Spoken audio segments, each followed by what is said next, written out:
Let's see how to make and track calls using HelloSend directly from Zoho CRM. In just a few steps, you can connect your call channel, start calling, and automatically log every call inside your CRM. Go to HelloSend, then go to Settings and connect your call channel. Click the Authorize button, grant permission to connect your Twilio account for voice services. After authorization, HelloSend will display a list of voice-capable Twilio numbers. Select the numbers you want to enable.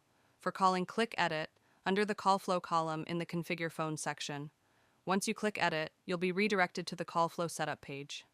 Once the call flow is set up, choose a module like Leads, Deals, or Contacts, and open a lead.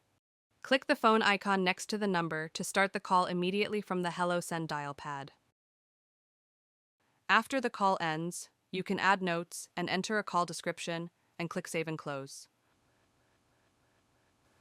All call details are automatically saved in Call module inside Zoho CRM, including inbound calls, outbound calls, voicemails, blocked calls, call notes, and call recordings. That's all. Thank you for using HelloSend.